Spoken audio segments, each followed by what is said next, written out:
suivi toute la nuit les élections? Oui, je ne dors pas la nuit. J'ai encore réveil, c'est un peu dur pour moi maintenant, mais c'est bon, c'est histoire, c'est historique. Ce jour historique est consacré Barack Obama. Il deviendra bien le 44e président des États-Unis. Et pour tous les Américains qui vivent à Angers et leurs amis français, la bibliothèque anglophone organisait ce matin un petit déjeuner spécial élection So American. J'étais très heureuse parce que Obama c'est mon candidat favori. Il est très sympa, très dynamique et il ressemble pour moi à le président Kennedy. Donc je pense qu'il ferait et serait très bien.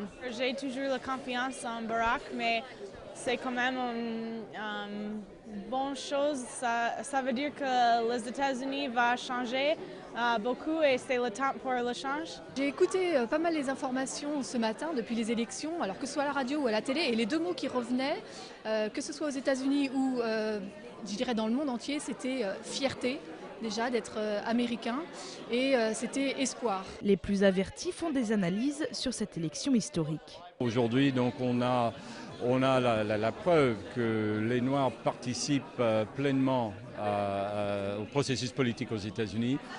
Plein d'espoir aussi pour mes enfants, pour les générations d'avenir, puisque les problèmes ne sont pas des moindres. Le plus dur reste à faire. C'est dur pour recevoir toute cette pression sur les épaules d'un seul homme. Mais dans notre histoire américaine, on a un cycle. On a un cycle politique, on a un cycle d'idées. Et cette année, 2008, était prévue comme une année d'élection de transition. Il n'était pas facile de trouver ce matin un Américain pro-McCain déçu par l'élection. Il faut dire que les Américains vivant à l'étranger votent la plupart du temps démocrate. Elle était là depuis les années 30 et faisait partie du patrimoine local. Ce matin, l'une des 3 cheminées de l'ancienne manufacture des allumettes à Trélazé a été entièrement détruite. C'était la plus haute du site, 41 mètres, tout en béton armé. L'opération a duré moins d'1 heure. Ici, il y a encore 30 ans, on produisait des allumettes. Le site va disparaître peu à peu pour laisser place à un quartier résidentiel. Les cheminées étaient trop délabrées et surtout trop dangereuses pour les conserver. Dès le départ, avec les études techniques, il s'est avéré qu'elles étaient relativement dangereuses. Donc les coûts de conservation, de préservation étaient tellement élevés, environ 200 000 € par cheminée. Donc il n'était pas possible financièrement de les conserver. Marcel est venu ce matin assister au spectacle muni de son appareil photo. Cela fait 31 ans qu'il habite Trélazé, dans une maison située à quelques mètres de la manufacture, la Manu, comme on l'appelle ici. Le matin, ça sonnait à 7 h. À midi, ça sonnait pile à midi. Ils ouvraient les portails et c'était une envolée de mano qu'on voyait les gens partir en vélo. Personne ne pouvait plus passer la rue Jean Jaurès. Tout le monde attendait au portail et quand le gardien ouvrait le portail, ça y est, tout le monde partait. Elles vont vous manquer ces cheminées? On n'a plus la même vue. Moi, avant, quand j'ouvrais ma fenêtre de ma chambre, je voyais 4 cheminées. Bientôt, j'en verrai plus. Pour moi, ça fait partie du paysage. Pour les nostalgiques, 2 ou 3 halls seront conservés, ainsi que cette cheminée de briques. D'ici 10 ans, le site accueillera entre 350 et 400 logements. Attention si vous devez prendre le train. D'importantes perturbations sont en effet attendues sur le réseau SNCF à partir de ce soir et jusqu'à 8 h vendredi matin. Ce sont cette fois-ci les syndicats Sudrail et CGT qui appellent à la grève à propos du fret. Le trafic TGV entre Nantes et Paris sera limité à 12 allers-retours. Le service des TER sera le plus touché, notamment entre Nantes et Angers. A noter enfin que les liaisons entre Angers et Cholet se feront en partie grâce à des autocars. Pour vous informer sur ces perturbations, 2 outils sont plus particulièrement à votre disposition, les sites internet et les numéros de téléphone vert. Ça va de 50 centimes jusqu'à 12 € en fait. Donc et en fait ça concerne l'enfant, la femme et l'homme. En ces temps d'interrogation autour du pouvoir d'achat, c'est peut-être la bonne idée du jour.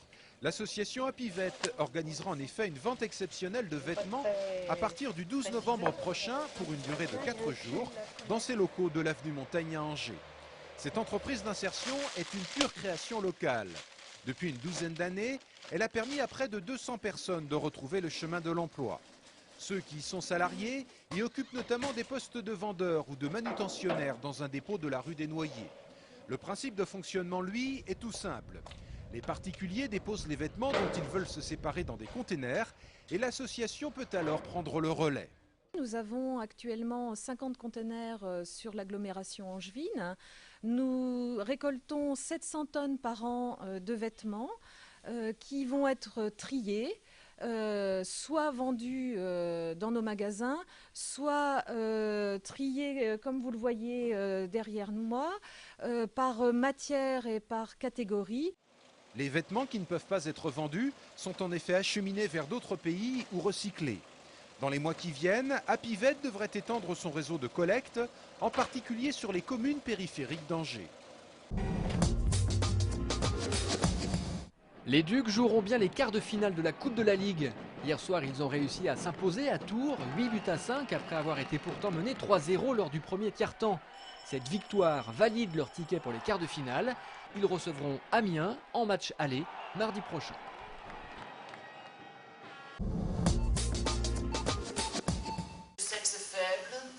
Au théâtre Le Quai ce soir et demain, 2 représentations de Regarde maman je danse, l'histoire vraie d'un petit garçon qui voulait devenir danseuse étoile et qui à la place est devenue actrice.